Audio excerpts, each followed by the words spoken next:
Have you ever wondered how close you've come to danger without even realizing it? At Shivering Vault, we take you there, one story at a time. But before you drift off, consider liking this video and commenting where you're watching from. Now, let's dive into these chilling stories.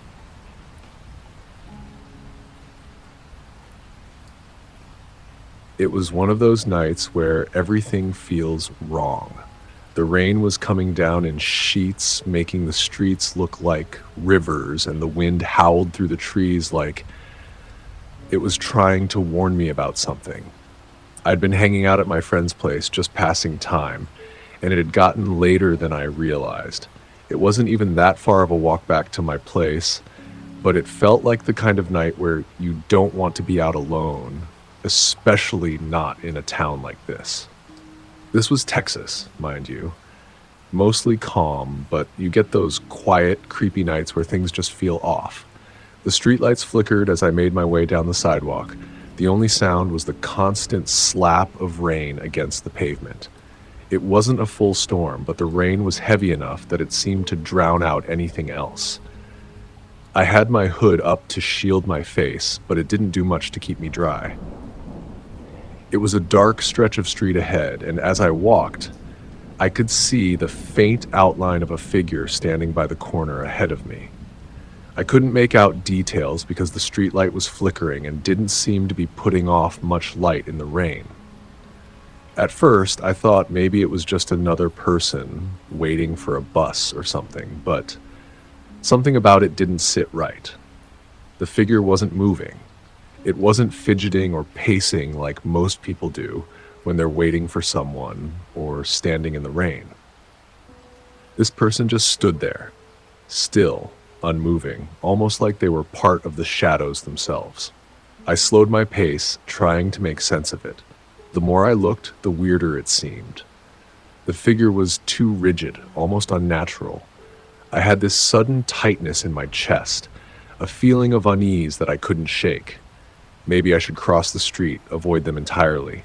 But no, I figured I'd just keep walking, mind my own business. It was a big street, I wasn't alone, and it was probably nothing, right? As I got closer, I noticed the figure wasn't just standing at the corner. They were standing on the curb, like they were waiting for something. Or someone. Their clothes were dark, kind of blending into the night. But what struck me as odd was how still they were, like they didn't even care about the rain or how wet they must have been getting. Maybe 100 feet away now, and I could see their heads slightly turned in my direction. I could tell they were watching me. The hairs on the back of my neck stood up. I tried to look away, thinking it was all in my head, but I couldn't. I couldn't stop looking at them. Every step I took toward them felt like it was drawing me closer to something terrible. But I couldn't turn around. When I was about 20 feet away, the figure shifted. The way they moved was wrong, too fast, too stiff, almost mechanical. My heart pounded in my chest. The street was empty. No cars, no sounds but the rain and the pounding in my ears. I should have crossed the street. I should have run, but I didn't. I was frozen in place, staring at them, trying to figure out what I was looking at. Then the figure started moving toward me. Slowly but unmistakably, they were coming straight toward me. My throat went dry, and panic hit me in waves. I wanted to scream, but the words wouldn't come out. My legs felt like they were made of cement. As they got closer, I noticed more details. The person was tall, maybe 6 feet or so, with a hood up that covered most of their face. But every time the streetlight flickered, I caught glimpses. Pale skin, almost sickly white, like they hadn't seen the sun in forever. Just enough to make my skin crawl. Then something happened that made my blood run cold. The person stopped right in front of me, and without a word, they reached into their jacket pocket and pulled something out. A knife. A long, shiny blade. I froze. My heart felt like it was going to explode. There was no one around, just me and this thing standing in front of me with a knife. The figure didn't speak at first. They just held the knife out toward me, the steel gleaming faintly under the flickering light. I felt my legs shake, my breathing shallow. This wasn't some prank. This wasn't a joke. The look in their eyes, it was cold, like they were used to this, used to scaring people like me. Everything, they said in a low, gravelly voice. For a moment, I didn't even understand. Give me everything. I hesitated, my heart hammering in my chest. It wasn't just fear anymore. It was the kind of terror that makes your mind freeze.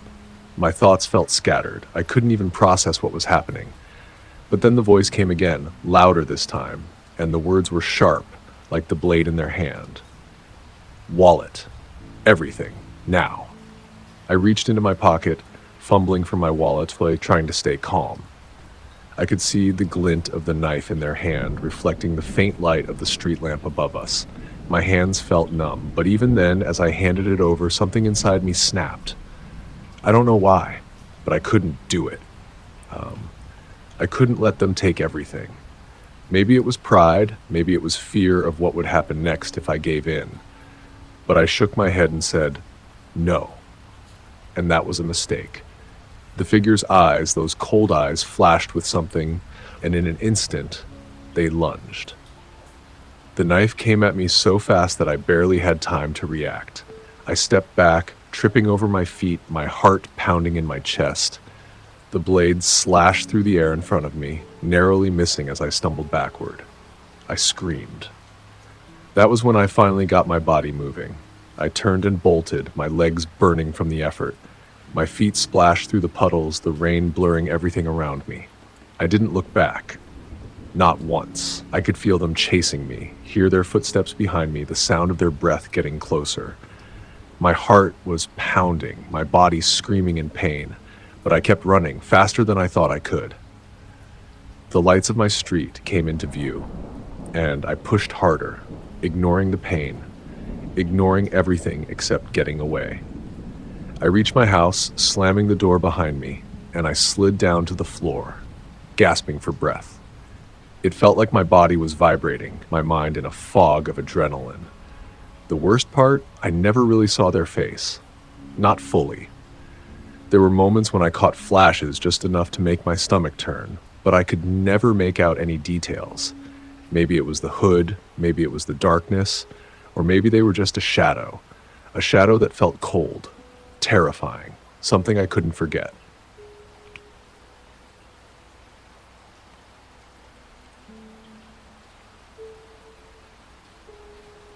I don't usually run at night. I'm not some adrenaline junkie, and the idea of hitting the pavement after dark has always seemed a little off. But this one night was different. I don't know why. Maybe I was feeling restless, or maybe it was the storm. The rain was coming down in sheets, pelting the ground like 1,000 tiny nails, and the whole world seemed to be drowning in sound. I don't even know why I decided to go for a run. I guess I just needed to get out of the house. It wasn't even planned, honestly. I didn't think much of it as I laced up my sneakers, stepped out the door, and headed down my driveway. My house was in a quiet residential neighborhood just outside of Austin, Texas. One of those places where everything feels tucked away, like nothing could happen here. I figured I'd just go through the motions, do a few laps, and get back before the worst of the storm hit. But the thing is, when you're running through an empty, quiet neighborhood in the dead of night, it's different. The rain drowns out everything else. The sounds of the world are muted, swallowed by the relentless downpour. It's just you and the rain, your footsteps slapping against the wet pavement. It feels like you're in a bubble, cut off from everything, completely alone. The streets around my house are dark, especially in the rain.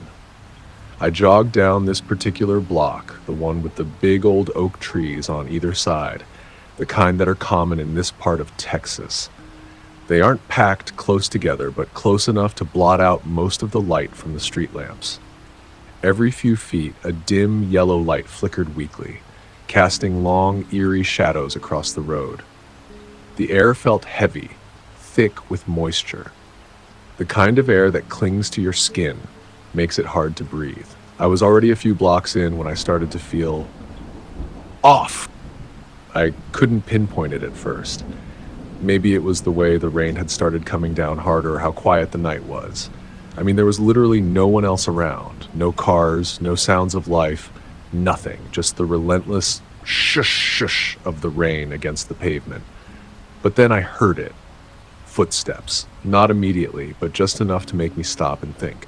I was still running, head down, focused on the rhythm of my feet splashing through the puddles when I heard it again. Footsteps. And they weren't mine. I froze for a second, thinking it was my imagination. Maybe it was just the sound of the rain or the echo of my own footsteps bouncing off the buildings. But when it happened again, I realized it was something else. Someone was behind me. At first, I thought maybe it was another runner, someone else dumb enough to be out in this weather, but then I noticed the timing didn't match up with mine. The footsteps were just a little slower, deliberate, like they were deliberately keeping pace with me. I sped up, trying to shake off the creeping sense of unease, but the footsteps did the same. Each splash, each step was perfectly timed with mine. Too perfectly timed. I glanced over my shoulder, trying to catch a glimpse of whoever was behind me. The road was empty, no one in sight. I kept running, but the footsteps continued, a steady beat that followed me as if it were attached to my own shadow. I could feel my heartbeat picking up pace, matching the rhythm of my run. It wasn't just that the footsteps were following me. It was that they wouldn't stop. For the first time, the thought hit me. What if someone's following me on purpose? I quickened my pace, my muscles starting to ache as I pushed harder against the wet pavement, the sound of my feet splashing louder than ever. But the footsteps behind me didn't change. It was like the person was still matching me step for step. It was as if they had nothing else to do but keep exactly in sync with me. I felt a knot form in my stomach, a tight, suffocating pressure. I tried to tell myself it was nothing, that it was just a trick of the rain, the distance, the dark. But then, the most unnerving thing happened. I could feel them getting closer. Not like someone sprinting to catch up, but like they were right behind me. Their footsteps were no longer just echoing mine. They were there, close enough to feel on my skin. My breath was getting shallow, my chest tightening with every step. I didn't want to look back. Part of me was scared that if I did, I'd see something I couldn't unsee. But at the same time, I knew I couldn't just keep running. I glanced over my shoulder, just enough to catch a glimpse, and there he was. There, standing in the middle of the road, was a man, a figure, just standing there in the rain. His clothes were drenched, clinging to his body, but he didn't seem to care. No umbrella, no jacket. His face was mostly hidden by shadow, but I could make out the contours of his features, the way he stood perfectly still, waiting, watching me. It was like time had slowed down, like everything had paused, and the only thing that mattered in that moment was that look in his eyes. He was waiting for me to notice him. I felt the hairs on the back of my neck stand up. My legs were still moving, but I couldn't seem to think straight. I forced myself to keep running, to put more distance between us, but I could hear him. No, I could feel him moving again, right behind me. Matching my pace, every footstep syncing perfectly with mine. I wasn't overreacting. I was sure of it now. This wasn't some lost jogger, some random guy just out in the storm. This wasn't even a coincidence. This was intentional. He was following me. A part of me wanted to scream, but I didn't. I felt exposed, vulnerable. My heart was slamming in my chest, and I could barely catch my breath. Then I made a decision. I turned off onto the next side street. My brain told me that maybe I could lose him there, like a maze of twists and turns would make him lose interest, or that I'd outrun him. I didn't look back. I just kept going. But no matter how fast I ran, those footsteps never stopped. They kept pace with me, closing in, closer, closer, too close. And then it happened. A cold, steel grip clamped down on my arm. It was like ice on fire, something so strong and unyielding that it stopped me in my tracks. My heart stopped, too. "Give me your wallet," he said, his voice low and steady like he'd done this 1,000 times. I couldn't breathe. My arm felt like it was in a vice. My muscles screamed at me to fight, to scream, to do something, but I couldn't move. I couldn't think. My head was spinning. "Now," he said, and the pressure on my arm intensified. I could feel his breath hot against the back of my neck. But something inside me snapped. Maybe it was the fear. Maybe it was the adrenaline, but my body moved on its own. I threw my other arm back, my elbow connecting with his chest with all the force I could muster. I heard a grunt. He stumbled. I couldn't believe it worked. I didn't hesitate. I turned and ran faster than I've ever run in my life, pushing my body past its limits, every breath like fire in my lungs. I didn't look back. I didn't want to know if he was still behind me, but I kept running. I just had to make it home. Just had to get to safety. I didn't stop until I was in front of my door, gruff, my hands shaking as I fumbled with the keys. I slammed the door shut, locked it, and checked the windows. Nothing. No one. I don't know who that man was. I don't know what he wanted or why he picked me. But I know one thing. I'll never run alone at night again. Not in this neighborhood. Not in the rain.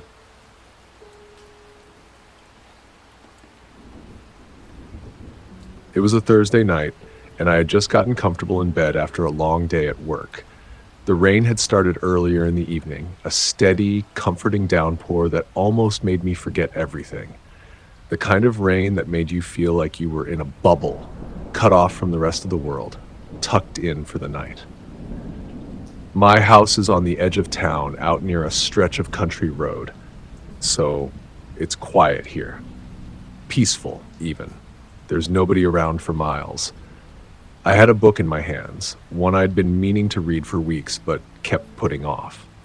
The thunder rolling in the distance was almost soothing as I curled up under the covers, the rain tapping softly on the windowsill. I had just finished a chapter when I heard it.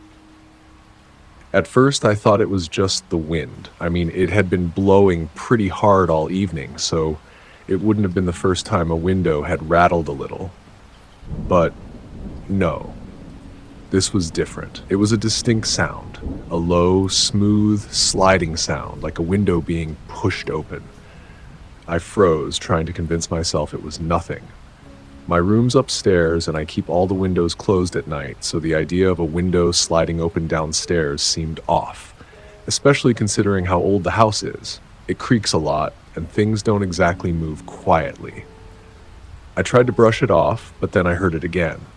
The sound of the window opening. This time I sat up in bed, my heart starting to race. It was coming from the living room. I didn't move at first, not sure if I was hearing things or if the storm was playing tricks on me. But no, it was real. And it was getting louder, like someone was actively opening a window.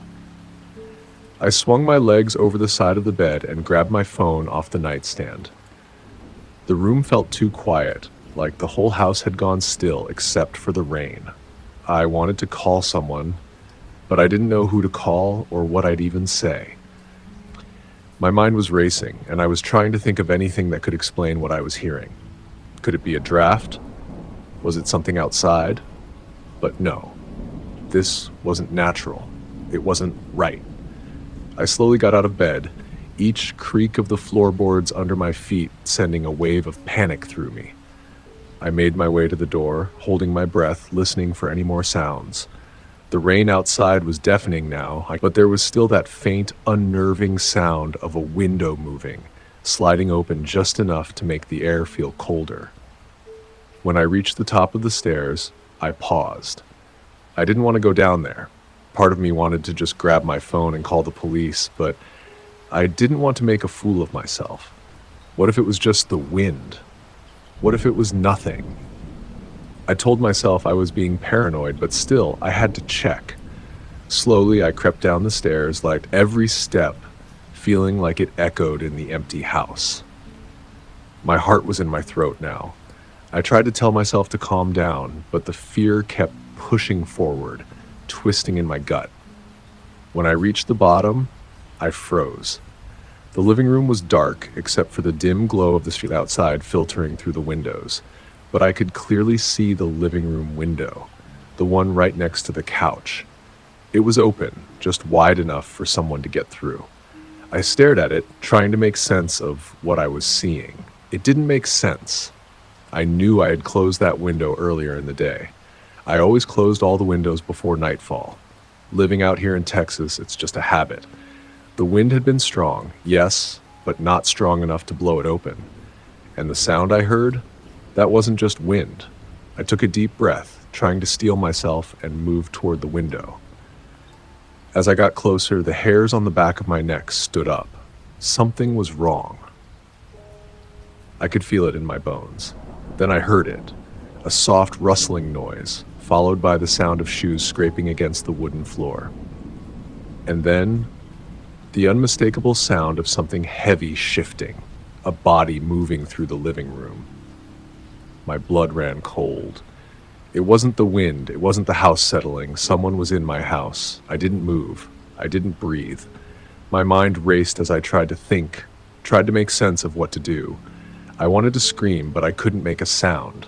Every instinct in me told me to hide. I turned, quickly and quietly, and started to move toward the hallway leading to the coat closet. But I didn't make it far before I heard the unmistakable click of something metallic. A knife. I pressed my back against the wall, holding my breath. I could hear him now, whoever it was, moving closer. The sound of the floor creaking under his weight. I could hear his ragged breathing as if he was trying to stay as quiet as possible, but the tension in the air was unbearable. I didn't dare move. I slid my phone from my pocket and shakily dialed 911. I didn't even know what to say at first. I wanted to tell them to hurry, to please hurry, but my voice felt stuck in my throat. 911, what's your emergency? The dispatcher asked. I whispered as quietly as I could, someone's in my house. The dispatcher told me to stay on the line, to stay as quiet as possible and not to confront the person. I barely heard her through the pounding in my ears, but I tried to focus, tried to hold it together. The man was getting closer. I could hear his feet shuffling toward the hallway now. I thought I was going to pass out. The closet door was just ahead, but I couldn't make a sound. I slowly opened it, stepping inside as quietly as I could, closing the door behind me. My breath was shallow, my heart hammering in my chest. I heard the man pause in the hallway. He was so close now. I couldn't tell if he could hear me breathing, but I was sure he could. Every time my pulse raced, I thought he would hear it. Then, suddenly, I heard sirens. The sound of police cars, distant at first, but getting closer. The man froze. He didn't make a sound for a long while. I stayed still, so still, praying he would leave before it was too late. And then I heard him. The faint scrape of feet against the floor. He was moving quickly, heading toward the back of the house. The sirens were louder now, and I knew they were almost there. I waited a long time after that. A few minutes passed, maybe more. When I finally dared to peek out of the closet, the house was quiet. Too quiet. The police came in a few minutes later, but by then he was gone. They said he must have heard the sirens and fled. They searched the house, took my statement, and told me to be careful, but the whole time I felt numb. They never caught him. I don't know who he was or why he picked my house. But I know one thing for sure. If I hadn't heard that window opening, if I hadn't listened, really listened, I don't know what would have happened. To this day, I still double-check all the windows before bed. And whenever it rains like that, when the wind picks up and the night feels too quiet, I can't help but listen for the sound of a window sliding open, wondering if it'll happen again.